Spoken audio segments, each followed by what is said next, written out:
head into the theater and the usher nods me in. They know me here. I descend down the staircase behind the movie screen that only select people know about. The door at the bottom opens and I walk in. The sound of movie spoilers fill the air. The barkeep has my drink ready and motions me to the back. The rest of the crew are here already. This is my type of place and these are my type of people. Join me as we discuss the inner secrets of cinema. Have a seat in the spoiler room.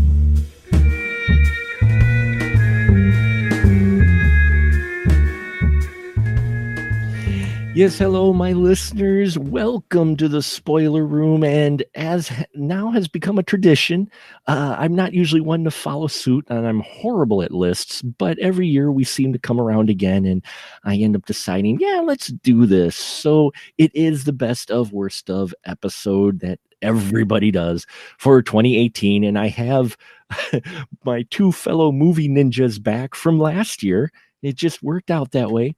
So once again, we have in the spoiler room to talk about the best and worst of the year is none other than the lovely Andrew Shearer. Hello, Andrew. How are you? Hi-ya! That's 3 ninja for Happy New Year.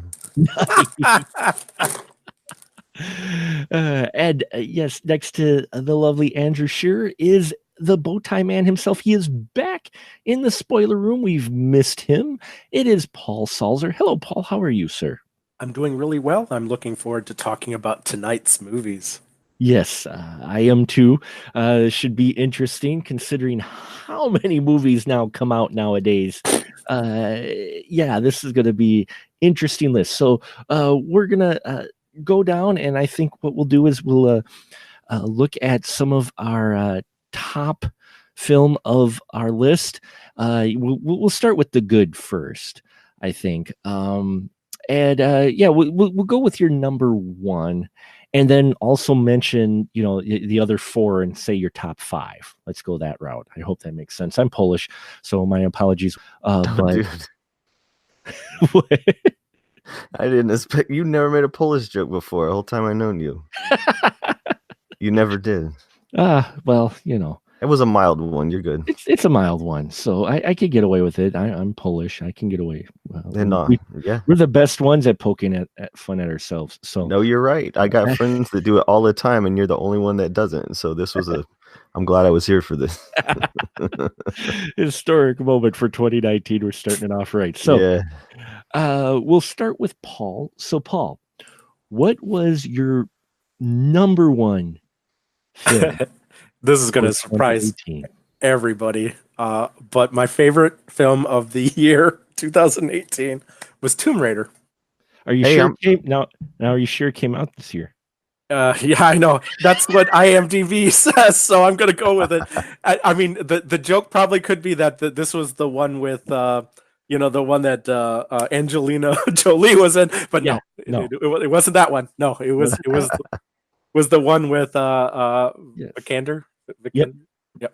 And what was it about it that you that struck you more so than the other films you watched? I was a big fan of the game to start out with, and this movie actually did entertain me. I loved the main character, and it really did feel like the character from the new series. I've been playing the new game a lot, and I really got into that character, and I think they did a really good job of portraying that character on the screen. So I really enjoyed it. I thought the story was great. I thought that everything, I mean, it was very much, there was no surprises in that film, and it all led into what I expected the film to be like, and it delivered on everything that I wanted it to deliver on. So that's why it scored so high. Oh, well, that falls into what we were kind of talking about before, was you got something familiar. So I don't mean that in a bad way, but no, you're right. Tomb Raider is an entertaining film. I think it was better than many people. I think Tomb Raider was better than what many people expected it to be. And so I think that was a good thing, because especially when people heard, oh, here we go again, we're rebooting another series. But yeah, I remember watching it and I was really impressed. Andrew, you saw Tomb Raider, didn't you? Dude, Paul, I was so happy to hear you say Tomb Raider. You know, it was in my top 5 in the middle of the year. Ooh, ooh. I cannot tell you what made me go see this movie. I liked her from Ex Machina, but I cannot remember now why I went to see Tomb Raider. I went to see the other two, you know, the Angelina Jolie ones. But man, I loved it. I did like a whole 30 minutes of notes on it. I think I published. It was, to me, just from the very start, the way they had her, she was a vulnerable hero. She was like the opposite of the way they do these Marvel comic guys now, where everything's like a joke and they can't get hurt. And when it's dramatic, it's kind of corny, you know? And to me, she was so human the whole time. And there was moments in the film where I just like felt truly scared. But it was out at the same time around that A Wrinkle in Time was out. Yep. And both of them had a plot about someone searching for their father. And so in Tomb Raider, the movie, which has been out a long time, if you haven't seen it, I don't know what you're waiting for. But there's a part in the film where she finally like catches back up with her dad. And man, it was just, I was like, I cannot believe I'm sitting here looking at a movie based on a video game.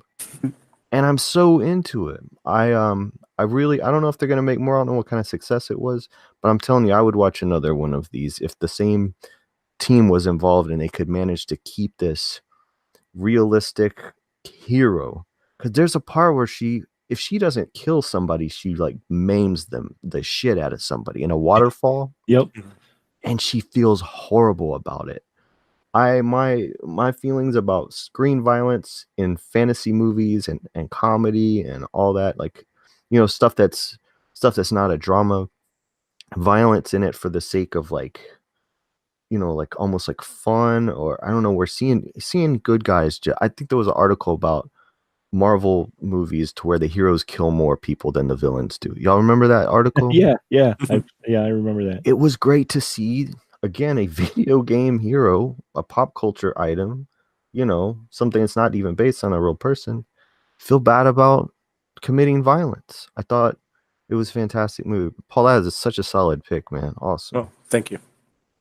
Yeah, it was a solid movie. I remember it. Enjoyed it quite a bit. I love the portrayal of Laura Croft. She was more human in this. It had more a sense of more grounding, but at the same time, it still had a little bit of that fanciful Indiana Jones type angle to it, you know, which is what you got out of the video game as well. So now I didn't play the new one, but at least with the original one, you still had that feel. So yeah, I mean, it's still got some of those popcorn elements. I thought the villain in it was great.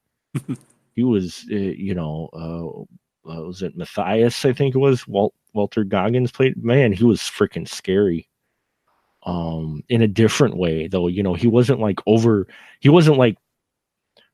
manic scary. He was just a scary guy. And they had puzzles in there, and yeah, I mean that's a solid pick because it was a film that I think surprised a lot of people, especially the trailer didn't do it justice. Right. The trailer played off of it like this is going to be your standard formulaic, basic video game action movie, similar to the way the Angelina Jolie ones were. And don't get me wrong, the Angelina Jolie ones, for the time they came out with and everything, those were fun. Not great films, but they were fun. But this one, yeah, performances, it had some weight to it, and excellent pick. Yeah, Tomb Raider is one of my more entertaining films of 2018 for sure. I watched a lot of films, but that's one of the solid picks. So, well, awesome. And Andrew, what was your number one for 2018? And you watch a lot of films, so I mean, I don't watch as much as you, but I do. I actually watched less movies this year in terms of the mainstream ones, and there's a reason for that too. But could I do like 5, 4, 3, 2, 1, and just we talk about number one? Yeah, go for it. All right, my number 5 is Annihilation. My number 4 is Roma. My number 3 is Spider-Man Into the Spider-Verse. Number 2 is Black Panther, and number 1 is Sorry to Bother You. Nice. You did a whole talk about that one, didn't we? We did do an episode on that, Okay. but when she refresh some of our listeners who may have missed that episode, shame on you, to tell folks what was it that it caught you the most about that film that made it the best of your year? Well, to me, like, you know, whenever they announce they're like gonna remake something or they're gonna do sequel to something, you know, everybody's always like groan, moan, whatever, pissing, always talking about they want to see an original movie. But when somebody makes like a really original ass movie, people do not know what to do. People do not know what to do. They lose their white minds, as they say. Sorry to Bother You, for me, it was just like, I love to see a filmmaker, writer, director, first time debut feature right out of the gate just go for broke like this, man. Sorry to Bother You was like nothing that I saw this whole year. And that's a big thing to say because this year saw a lot of firsts and very original thing. My whole list, really, my top 10 for the most part was stuff that we would never ever seen before on the screen before. So for a movie to stand out among all of that in a year like this, to me was just a big deal. I was shocked by it, and I'm 41 years old and I've seen a lot of shit. And I was like, I cannot believe I'm seeing this right now. I was also very proud of it. I was also very moved by it. I was also very inspired by it. And all I wanted to do when I finished with it, man, was just tell everybody go and see it. But at the same time, I love sitting in there in the theater watching people turn against it. Because you could just feel the room. People were going like, the fuck is this? You know, like nothing in the advertising. It seemed quirky and it seemed edgy, but you know, you had no idea what was about to happen with them. And it just snowballs, right?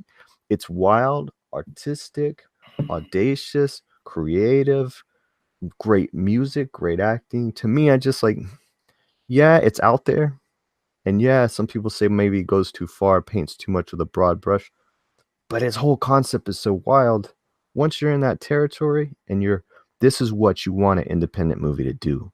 You don't want it to be like, hey guys, look at what I can maybe do if you give me Disney Hollywood money. No. No, this is the kind of movie that's like, hey, look what I can do that you can't. That's what Sorry to Bother You is to me.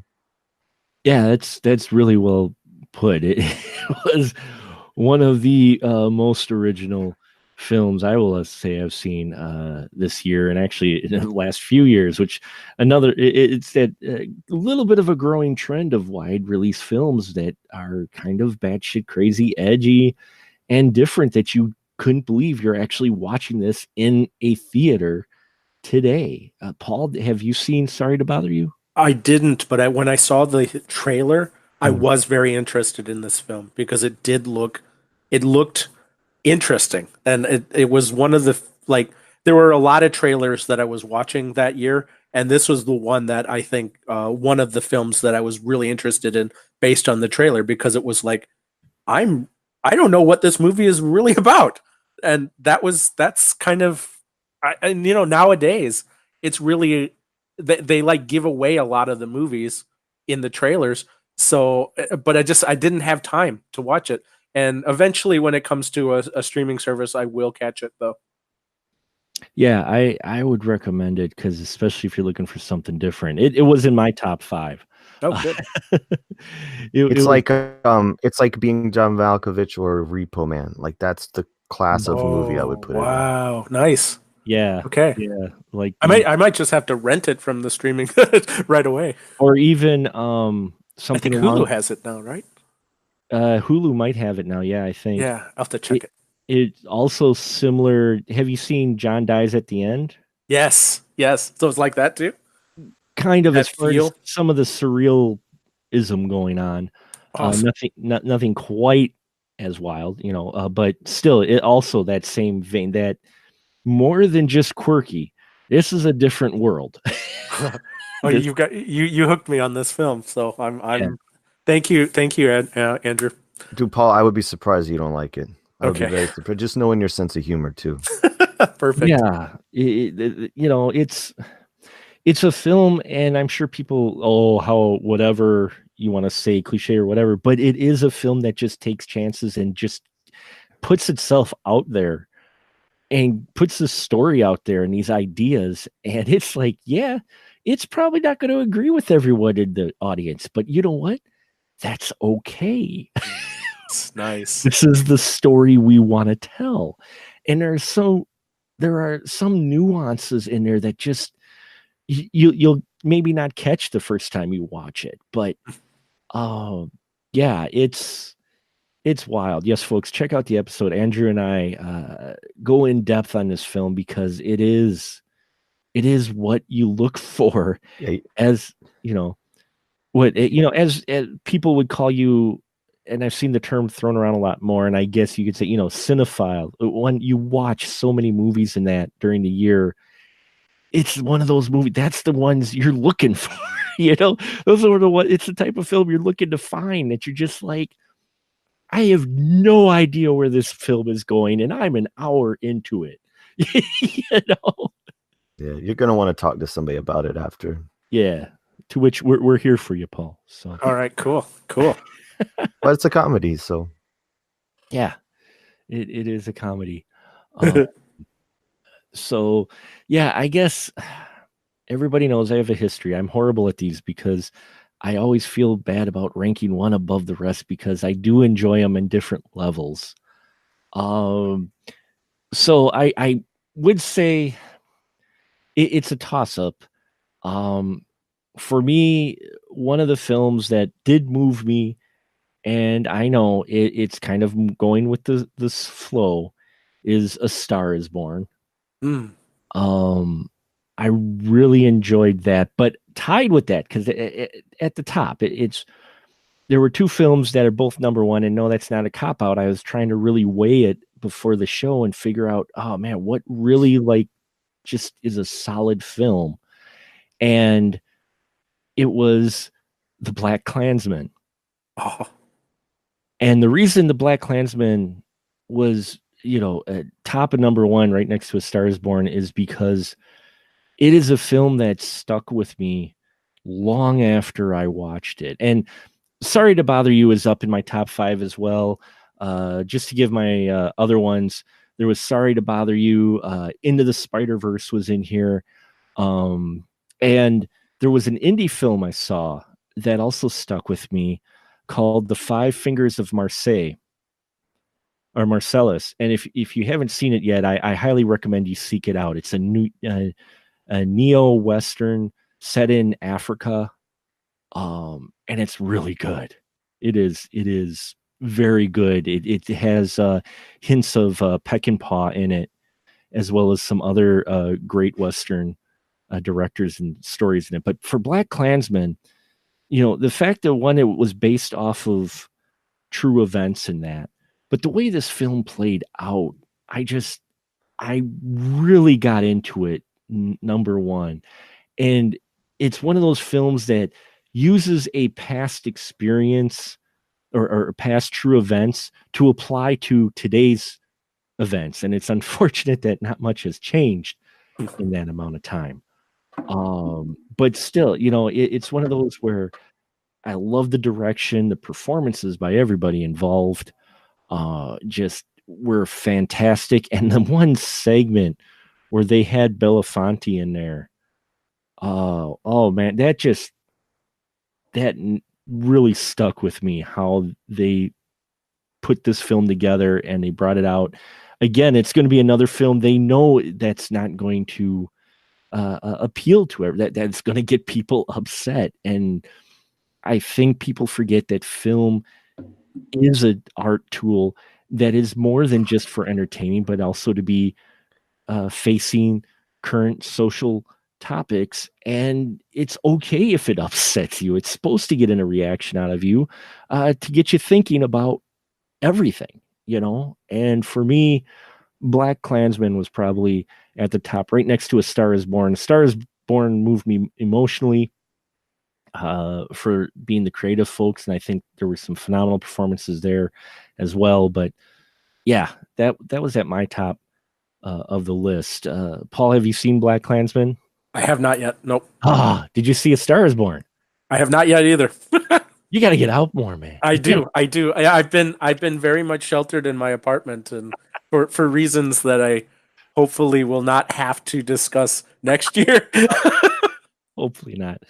Well, Yeah. Andrew, we've talked about Black Klansman too.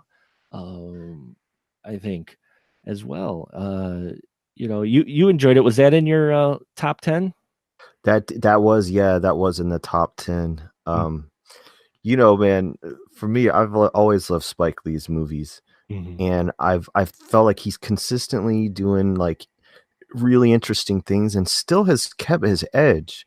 Always kept his edge. He just, he throws people off because he's not always revisiting the same kind of style, the same type of like the overall mood and stuff. He really kind of darts around, and in recent years he has done a lot of very commercial movies, those Inside Man movies, very commercial, but he's also done these really hard-hitting documentaries too. He did a weird movie called Chirac a couple of years ago, like 2015, I think. Yeah, and it was out there. I mean, it was one of his funkier movies, and I'm going like, are people just sleeping on Spike Lee? But really what it took was things to come around like this, and he knew before everybody else. And so A Black Klansman is just, Jordan Peele, producer, and this Ron Stallworth story. It was all just this things coming together. Charlottesville, like all of this stuff. It was one of those right time, right place, right people, right movies. And the movie is so dynamic. I mean, it's got that warmth and that the classic Spike Lees have got, but it also has that frightening drama that he's able to do too when he wants to. So I think it is just, to me, like a best of what he does all rolled into one movie. Yeah, I got to agree. It just, and everybody was invested in the film. It was fun watching.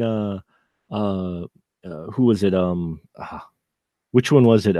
Tobey Maguire, who played the. Oh, no, that's Topher Grace. I'm Topher sorry. Grace. Sorry, my fault. Topher Grace playing David Duke. David Duke, and see the interview with him. He was great, but as the actor, he goes, that was the worst research he ever had to do. David Duke's still alive, and a lot of us remember his run for president that he did. Oh God, that's scary. And here he is. He's got to study up to be this character, and he does. I mean, so he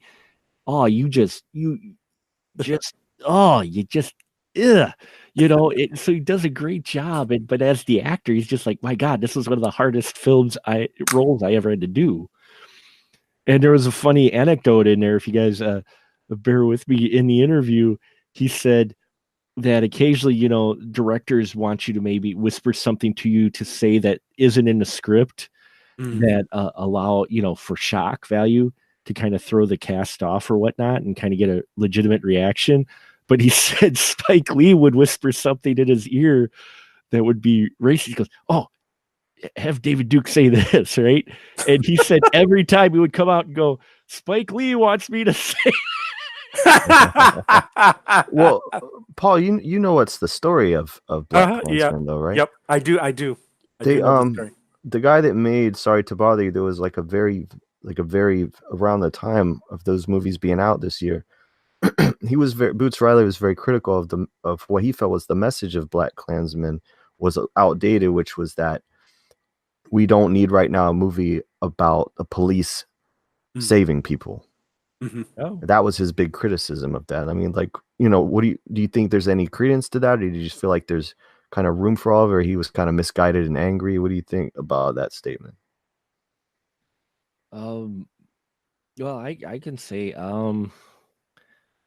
I don't think it's necessarily a bad thing, because this is telling it based on true events. So, and it was a story that was still pertinent today, and I understand the anger, but not all cops either out there in the world are the same. So, I mean, but again, I have a completely different perspective. I'm a freaking, Caucasian male here in the middle of Wisconsin. So, whether or not that's the right reaction he should have or not, I that's not for me to say necessarily, but I'll just say that I think it's still okay and it has its place to tell a story that, doesn't necessarily paint the police in a bad light, because this is based off a true event. This is how things played out. So I could see if it was maybe a fictional one that was played up, like, haha, that type of story, which we've seen in the past, propaganda type of piece. But I never once felt that way with this, that this was, hey, the police are heroes, because some of the police were portrayed as assholes in this film. No, and I agree with you, man. I understand what he was saying, and I thought it was interesting that discussion happened, because someone needed to say that, Right. but I don't think the Spike Lee would ever be trying to make like a pro police or whatever, or even toe the line. And Jordan Peele, as a producer, also, I mean, we also Get Out, right? Yeah. I mean, that ending. Raise your hand if you thought that the cops were going to shoot the Lil Rel Howery at the end of that movie. Oh, hell yeah. You really thought the police are going to shoot him, because you're like, oh crap, look what's going on. You have to be so daft if you didn't think the cops were going to shoot him. He created a fear right there. So, but yeah, I just thought that was a little interesting connection between a couple of the movies we're talking about. Yeah, and it is interesting, because we've had a number of films like this this year that come out to of very similar topics or tone like this, and execution's a bit different. But yeah, that's an interesting statement that he made, because it's one of those things. Well, not nearly the equivalent at all, but just people's reaction to a film that may have some a character or a subject in it that isn't in real life portrayed. It wasn't really a great person in real life. I'm going to bring up The Greatest Showman. I loved The Greatest Showman. I love that movie. I love the music in it. I think it's a great musical. It's inspired by true events, P.T. Barnum, but many people hated on that film because it was about the circus, and it was about P.T. Barnum, who in real life didn't treat people that properly, and and it's a fanciful musical. So, they may not have portrayed P.T. Barnum, as true to life person, but that wasn't the point of the musical, I guess, is what I was, Yeah. If only we lived in a time where one could just easily look up the truth about P.T. Barnum if they wanted to. If only that were possible, to just on some sort of device that everyone has, look up the truth of P.T. Barnum if they so desired. It would be cool if we could do that, and if the musical movie wasn't the final exact documentary about him. Right, but it goes along with oh well, you can't do the Black Klansman story because it paints police in a good light. Here a lot of people were like, well, you can't do The Greatest Showman because it doesn't portray P.T. Barnum like the asshole that he is. I think Boots Riley's comment was more about the timing of it than anything. Oh, that's true. But it's nice that our industry, the movie industry, has gotten to the point now where we could have different filmmakers do their vision of a particular topic like that. Like back in the past, I don't think we would have that one film and that's it. And this is a market that the Asylum is totally not tapping into. Yes. They could have made like the true P.T. Barnum. Who was it that made? Remember when Disney Pocahontas was out? Somebody released on home video like the real story of Pocahontas. Yeah. And I worked at Blockbuster when that was happening, and we had to put a sticker on the front of it talking about "This is not Disney. This is not for kids." Yes. Yeah. But the P.T. Barnum, though, a lot of the stuff that's been attributed to him isn't all necessarily true either. So the other side is that he wasn't as bad as an individual as most people would claim him to be either. Right. So let's balance it out. Come on. Well, and the Greatest Showman never claimed to be a direct biopic. You Yeah. know what I mean? Yeah. I mean, it's Should have been was- P.T. Barnum, American Badass, or what? P.T. Barnum, Vampire Hunter. Vampire Hunter, yes. but I mean, and so then we've got films of this year which covered them in different, the subjects. And yeah, you're right about Boots Riley. Maybe he's right about the timing of the story of the Black Klansman, but at the same time, I thought Spike Lee handled the material really well, and gave me a film that stuck with me long after I left, and gave me food for thought. And yeah, it was cool to see a film like that on the big screen.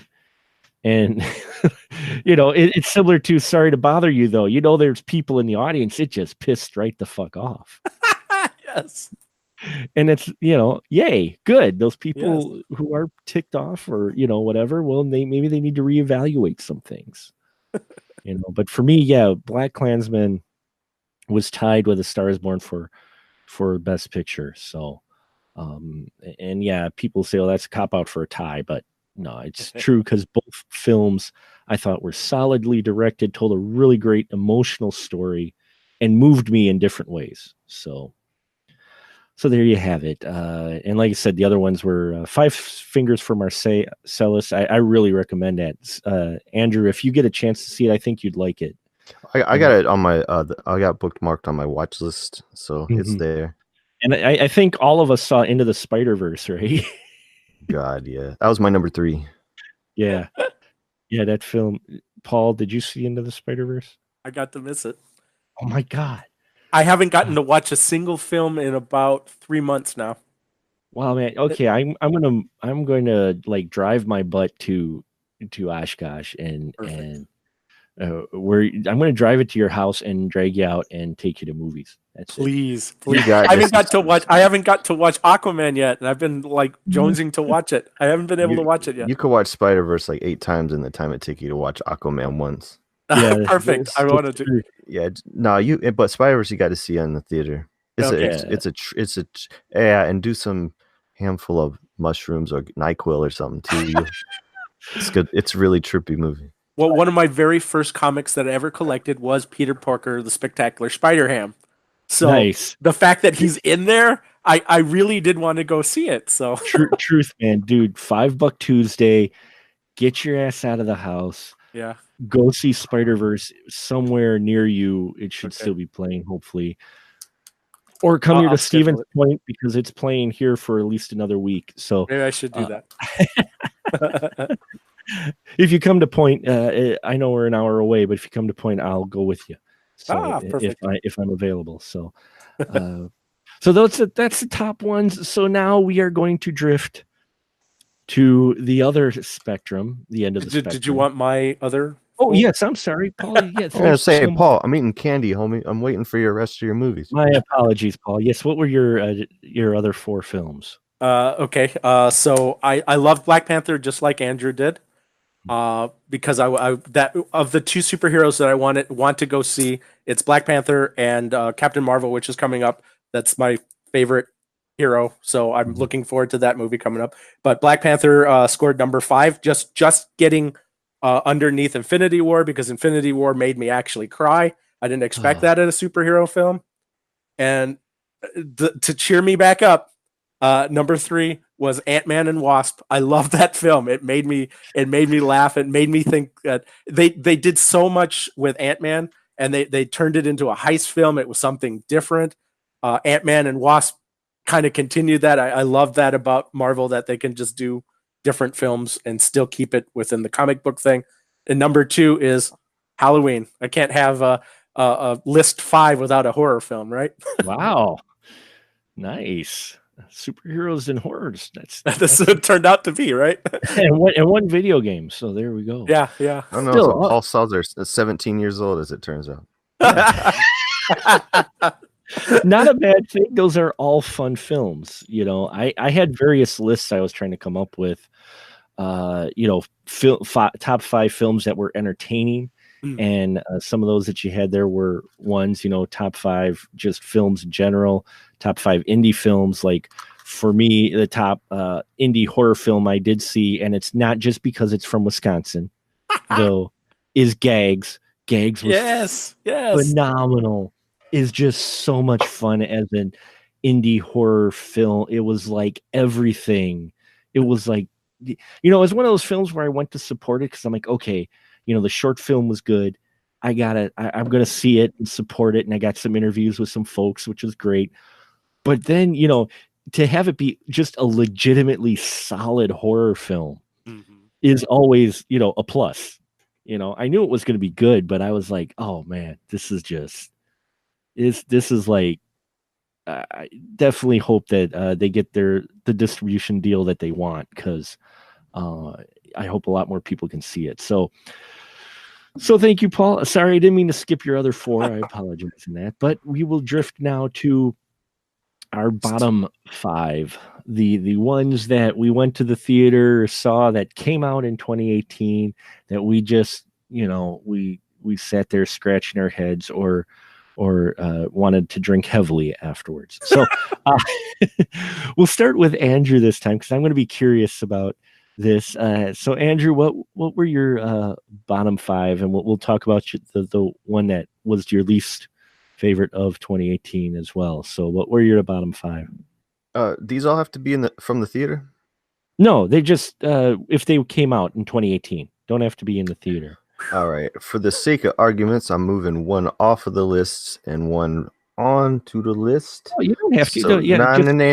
I don't need to. 'Cause I don't even do this usually. I don't even do this. Well, I know that's. I don't talk bad about movies, so I want to do. But yeah, I'm not gonna. Well, that's why. That's why it's least favorite. So. All right, so I'm gonna do 5, 4, 3, 2, 1. Okay. You ready? All right. All right. So my number 5 is Quiet Place. My number 4 is Bad Times at the El Royale. Ray. Mm-hmm. Number 3 is A Hotel Transylvania Part 3. Number 2 is Victor Crowley, and number 1 worst movie, The Devil and Father Amorth by William Friedkin. Wow, I was familiar with all of them. You had me until that last one. What's that last one? The Devil and Father Amorth, fellas.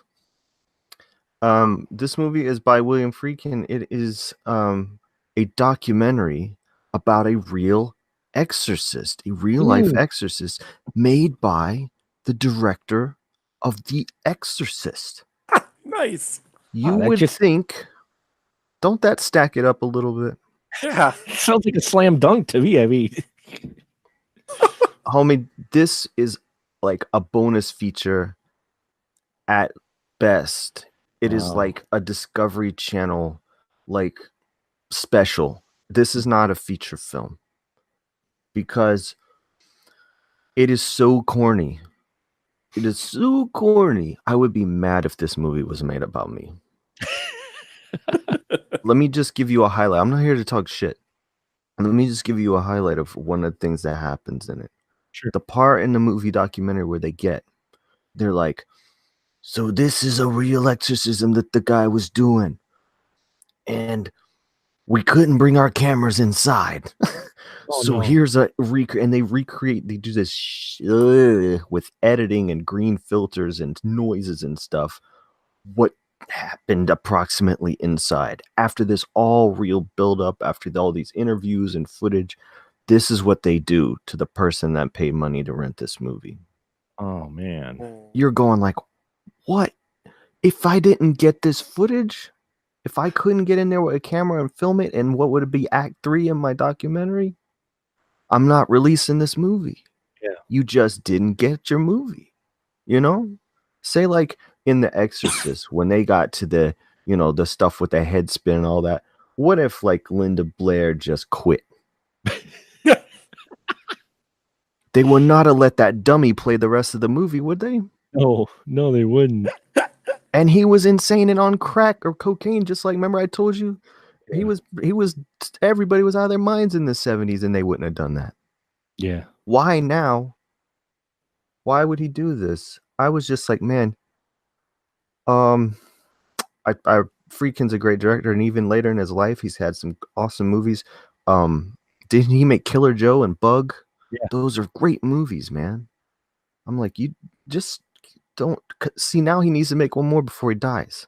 He has to make a great movie before he dies, because I don't want this to be the last Freakin' that I saw, you know? Yeah. So yeah, mostly disappointed, but also, yeah, it made me mad. I hate that, man. I was just like, why would you? Who? That's dirty pool right there. That's really feels like that would feel like a total cop out. It was Like you so just, dumb. It was so dumb. I The mean, rest of them, and it was, dude, it wasn't even an hour. It was like an hour and change. oh really? Wow. Yeah, it was so short too. I think they just didn't get. They didn't have a movie, and like some dumbasses, they put it together and charged money for it anyways.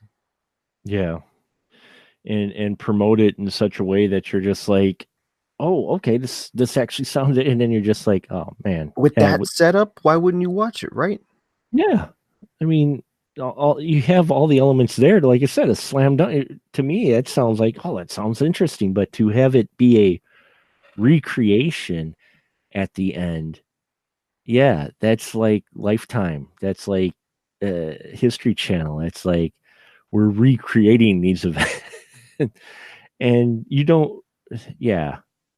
I Yeah, can God was very mad at William Friedkin. He was like, "Man, you made this awesome movie about me, kicking the devil's ass, and now you're gonna do this." Yeah, He's like, I'm killing you. It's always it's always tough when you get films like that you're just like, that make you actually like want to, like, you're like, why? I mean, I'm not as mad at it as God probably was, but nobody, y'all didn't see it, so it's no big deal. No, it's well, I had heard about it, but Yeah. when you mentioned the name now and who was involved, I'm like, oh yeah, I do remember it being mentioned in circles, but not talked about too much. And now I probably know I why. was smart enough not to see that, Andrew. I recognize bullshit very easily. No, I'm just blaming. I was like, Paul, why didn't y'all warn me? if you want a good documentary, watch King Cohen. That was fun. That's a fun. I love King Cohen. I love King Cohen. That was a good one. That's a good documentary. Holy crap, Yeah. the behind the scenes stuff you had on that one. Mm-hmm. That came out this year. That was a good one. So yeah, good choices there. Especially I was familiar with the other four for sure. And yeah, those are ones that are just disappointments. And Paul, for you, your least favorite or worst of from 5 to the most worst. Number 5, Jurassic World: Fallen Kingdom. Wow. Yeah, I did not like it. I thought the first one was way. It had a message about over commercialism, and this one just lost that. So that's why I don't like it that much. Wow. Cloverfield Paradox is number 4. I honestly didn't like Mission Impossible Fallout. That's my number 3. I also didn't like The Predator. And my worst film of 2018 is one called The Future World. And it stars and is directed by James Franco, which actually made me want to see this film to begin with. Because I thought, hey, I like everything he's done except for this film now. And it had Snoop Dogg, it had Method Man, it had Lucy Liu, it had Mila Jovovich. And it was like everything I'm going to like about this film. And it just turned out that it was poorly executed. There's a lot of heart in the film. So I'll give a lot of credit for that. They really did have fun making this film, but it comes off very much as a very B-rated cyborg film, Well, what's it about? I mean, I've seen the title and I saw some movie groups, people were mentioning, hey, this is what we're watching it, but what's that? It's like a post-apocalyptic world. You have a android by the name of Ash, who's played by Suki Waterhouse. Mm-hmm. And she is basically reactivated by this warlord, and she's taken around from different place to different place by a character named Prince, who's played by Jeff Wahlberg, I think is his name.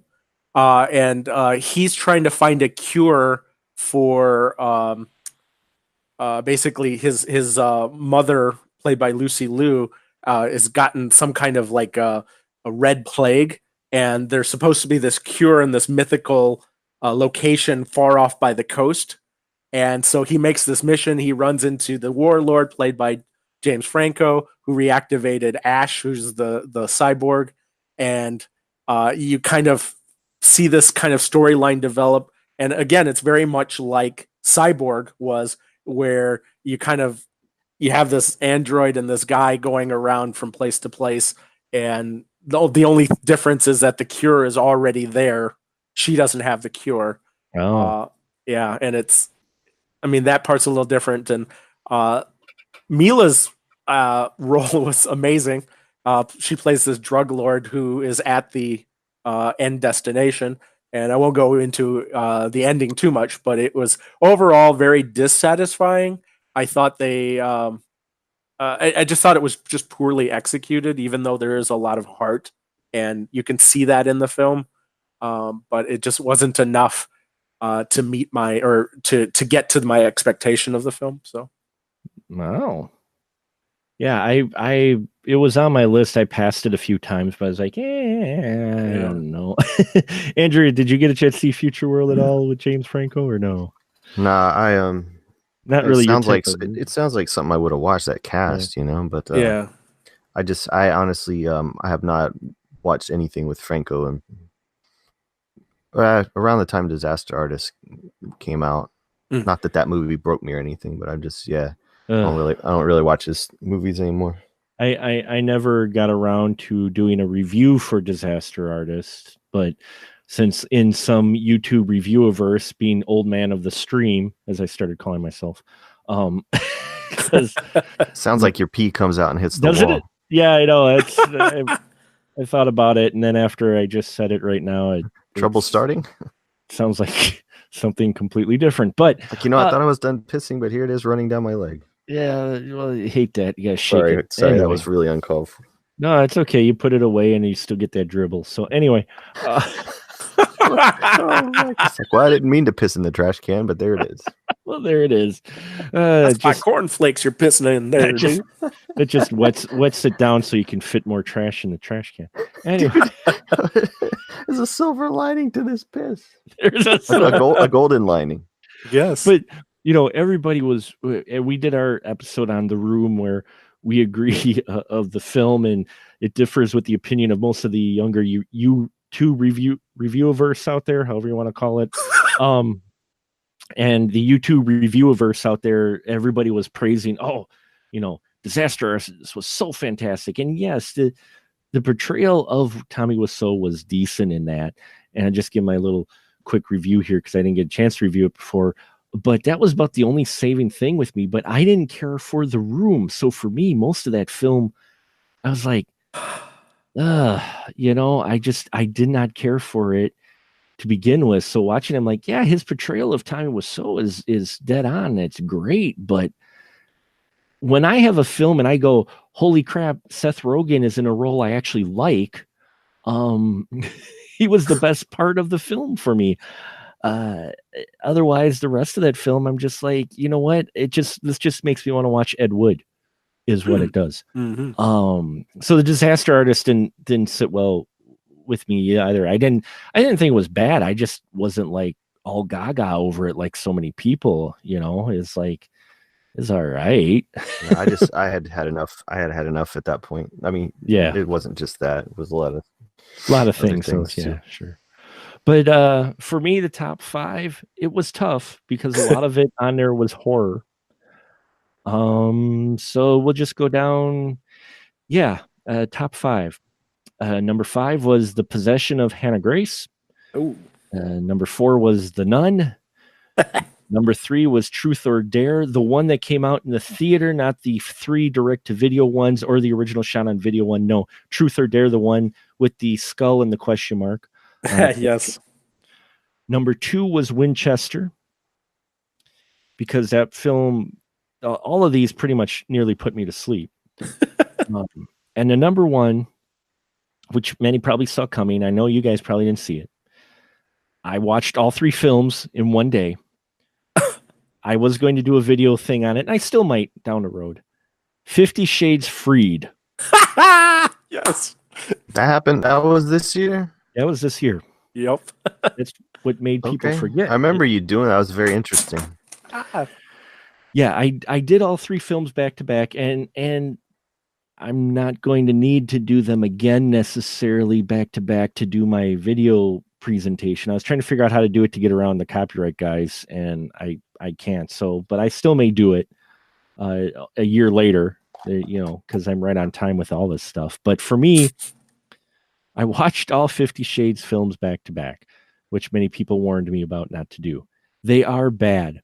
What frustrated me the most and what made this the worst one for me of the year out of all the ones, and I've seen some bad ones. I mean, Hunter Killer really wasn't great either, and not just bad horror, but for me, what frustrated me was the way this story came together, and I'm not familiar with the source material.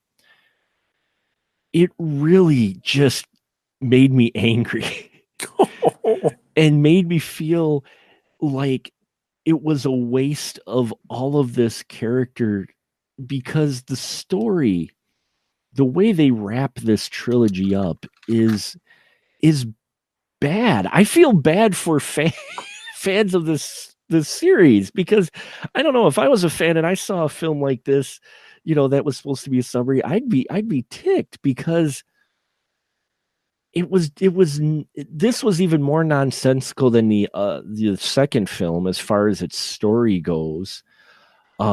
Cliche, poorly done, just fell on so many tropes we've seen before, and doing it so ham-fistedly.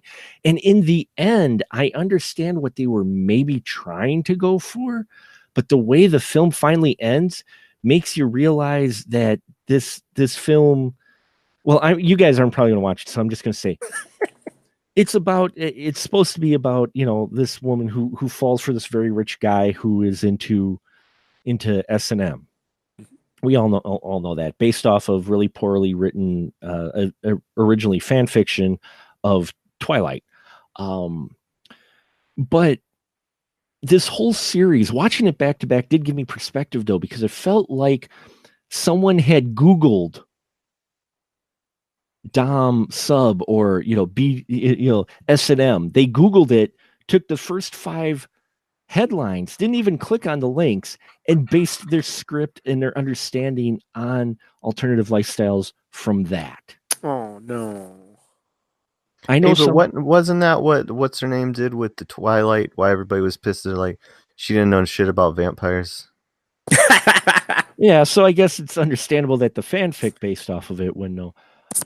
That's what a lot of people thought. Yeah, that she just didn't know shit about vampires. But so is this the same situation? They wrote books about shit they didn't know about, and then they made movies. That's the feeling I got from it. Now, I'm not too familiar with that scene. It's just not my cup of tea. But there are a few people who I've seen in discussion forums and I've talked to who are into that, and these movies pissed them right off. And what pissed me off about this, and I'm not.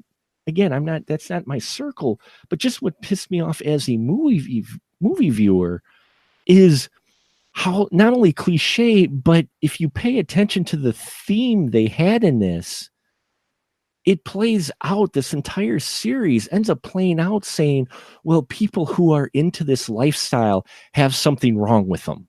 Oh, that's horrible. That's what is implied from the series. And in the end, the very end scene, and I'm going to spoil it for you folks. This is a spoiler room. Very end scene. It's her being submissive to him. And I understand what they were maybe trying to go for, going, well, this is her choice now. But in the very end, I get this film going, nobody has changed. There is one scene in 50 Shades Free where the main character, the female character, she gets a chance.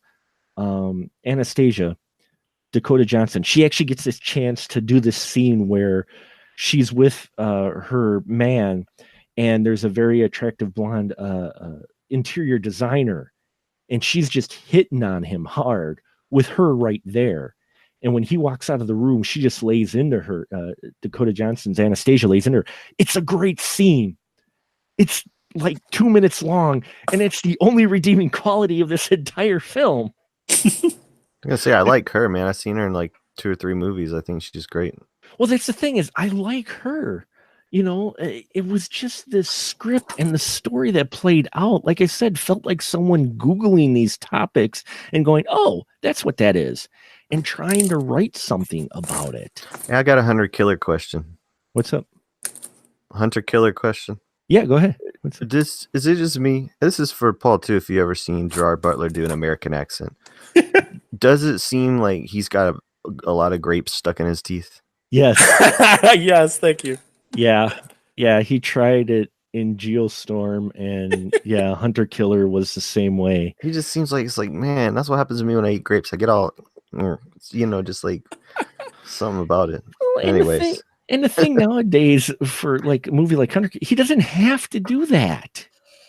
That's the thing. He didn't have to try to do that accent, but yeah, Hunter Killer was in my top 10 of worst films because that I'm like, it's a submarine movie. How can you do?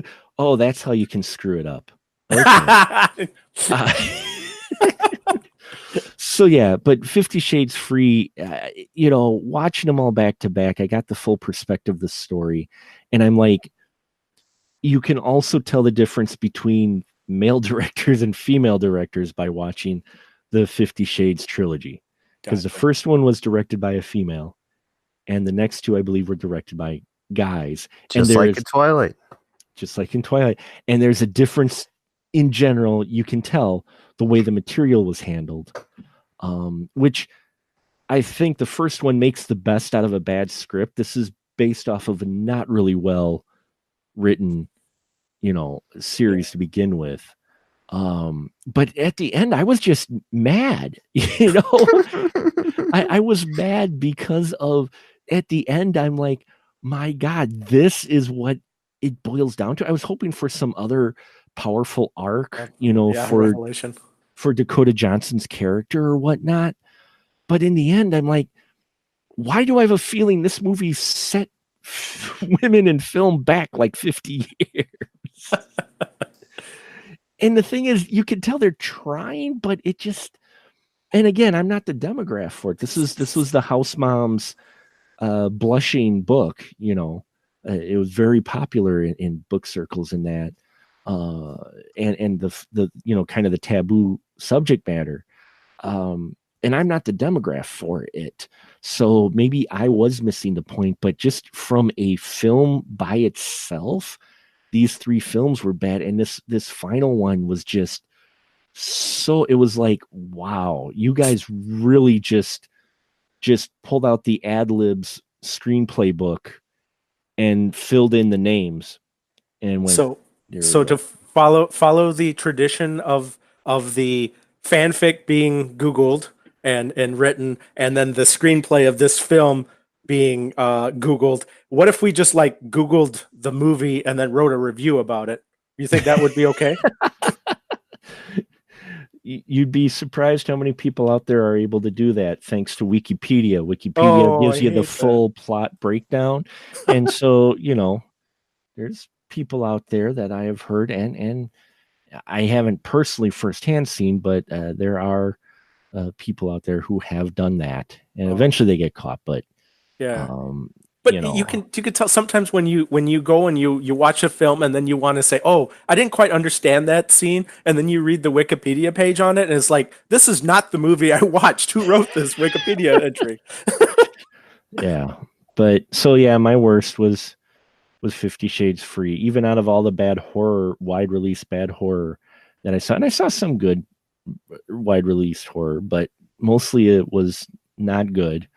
But this was really just, it was like, yeah, I mean, I vegged a bit, but the first one out of the 350 Shades films is the best, which is not saying a whole lot, but just taking them as films by themselves, it really was like something that belonged on like Showtime, or if you take out a lot of the sexual stuff, you could have thrown on Lifetime almost. Ouch. With the way it handles the material, it's sloppy. It was a series, the films were playing off of the hype of the books, and it just surprised me they made it out of all 3 books. I figured maybe the first one, but they made money, so I guess that's something. But I don't know. At the end, I felt like no one had any growth, and the big message was, yeah, if you're in the S&M, it's because you had a broken childhood, and you're messed up because messed up stuff happened to you when you were a kid. You know, it tries to take this kind of crime drama arc, and it failed for me. I'm just like, really, still not as bad as the second one with the random helicopter crash for no particular reason whatsoever. Anyway, I should probably do my video on the trilogy so I can get it all out and make watching all three films back to back in one day mean something. You can do it. You can do it, Mark. Do it. Yeah, so. Well, there you have it, folks. Top and bottom 5 worst films. We got to yours, Paul, correct? Yes, we did. Yes, we Okay. did. I want to make sure. Paul. Well, no, I forgot him with the top 5. So I just wanted to double check, make sure there weren't any other ones that you needed to talk about. My bottom was thoroughly investigated and covered. Bottom was thoroughly. He got out his number 1 and number 2. So They did. And with that, I think this is now the time where I give my guests the license to shill, to where they can talk about things that they're doing when they're not here, being very gracious with their time to talk about films. So, Andrew, where can folks find you at, sir? Hey, Paul, this was fantastic, man. I'm happy to be asked, happy to be invited. I loved hearing about y'all's movie list. To me, I like how different they were, but the similarities don't surprise me, man. Totally don't. That's why we get along so good. Yeah. Anyways, so my friends and I here in Athens, Georgia, in our time together, we make weird movies, and we're called Gonzorific, and you can watch us on Amazon Prime. Just go to amazon.com/v/Gonzorific, GONZORIFFIC. We have movies like Space Boobs in Space. Yes, I'm the person that made that movie. We have The Underground Cinema with an S. We have Pajama Nightmare. We have Late Night Cable, and early part of this 2019, we'll be coming out with a new one called Hot Mike. So there. Awesome stuff. And Mr. Paul Salzer, please go ahead. Okay. License to shill. All right, I have two things I want to bring up. First thing is you can learn about the podcast that looks at films like Little Old Ladies in a Book Club. It's called Film Jerks, and it's on Facebook. We have a group that allows you to pick the films that we're going to discuss and add more to the conversation. And then also you can find more about me by looking up The Bowtie Critic. Nice. And since you're Little Ladies at a Book Club, you need to do all 3 back-to-back films of 50 Shades. Oof, so that would be nice. Just do book club, man. Just do book club. There we go. Oh yeah, there is the story of the ladies' book club who had read 50 Shades of Grey and how it impacted their lives. I didn't get a chance to see that. I was very curious about that film after seeing the first 3 films. But it is a legitimate movie that came out for a very short time. They did one about an old ladies club that all went to see Deep Throat, but it was only 5 minutes long because they died. Oh, ouch. Wow. Isn't that crazy that generation got Deep Throat as their thing they were fascinated with sex on the big screen, and we got 50 Shades of Grey. Yeah. Yeah, that's, and debating on whether or not which ones were better. Nobody. I mean, Deep Throat's a dumb movie. I think Debbie Does Dallas is the dumbest one. Yeah. Yes. Speaking of good documentaries I watched, though, that one about Daughters of the Sexual Revolution, the Dallas Cowboy Cheerleaders documentary, that's an awesome movie. Oh, is it? Yeah, I recommend it. I should have just done a documentaries list. I probably could. You probably could. Yeah. That would be interesting because I think it's a genre that isn't talked about as much as it probably should. I'd love, most of what I read is nonfiction, and when I'm not watching stuff for work and watching cheesy 70s movies, I like looking at documentaries a lot. Did y'all see 3 Identical Strangers? No. That movie is so good. And of course, Won't You Be My Neighbor? That was in my top 10 overall. Nice. I am kicking myself. I didn't get a chance to see Won't You Be My Neighbor before. You'll see it. You'll see it. It's but gonna I be, definitely will be seeing it probably before the Tom Hanks film that comes out. yeah. And you know what, man? That Welcome to Marwin, which I didn't see, the documentary that inspired it, Marwin Call, that's a great one, man. Is it? Oh yeah. Yeah, you'll dig that one. There's a lot to it. Welcome to Marwin's being shit on right now, so It shouldn't Really? have been. It shouldn't have looks been good. It looks so good. It looked neat, but I don't think they should have made it. It just, I was wondering why someone did that, Oh, because it looked gotcha. expensive, you know, Mhm. got a lot of talent in it, and I'm like, but the documentary, you know what I'm saying? Do it, yeah. So good. Why would you just anyway? And they made some changes too as well that ticked some people off because because they were afraid of possibly social outcry or whatnot.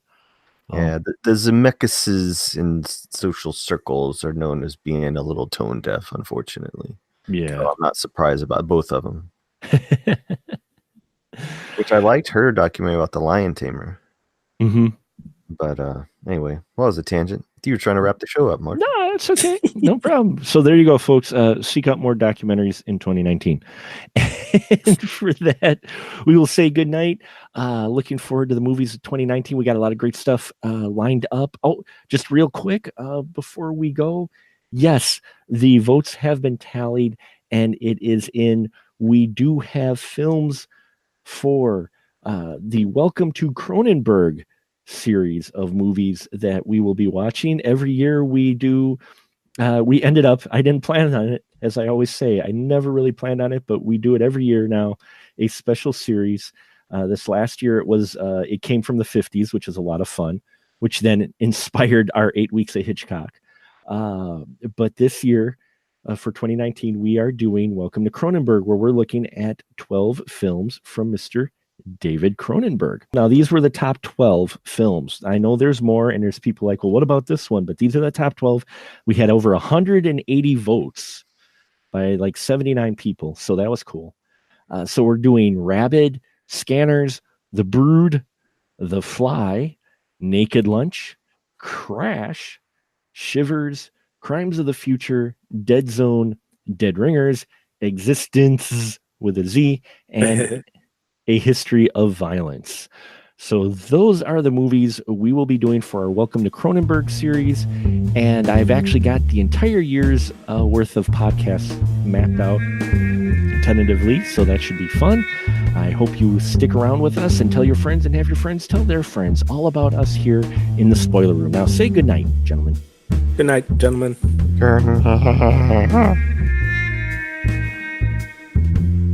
Hey, all my friends out there looking for more spoiler room goodness? Then why don't you check out our brand new Patreon page, patreon.com/specialmarkproductions, where you can get access to exclusive spoiler room episodes and a whole lot more. You can also find us on Facebook groups at SMPRD and onto Twitter at SpecialMarkPro. Let your voice be heard and let us know what you would like to see in the spoiler room, as well as just how we're doing in general. We appreciate your support, and remember, in the spoiler room, the conversation is fresh, but we do spoil the movies.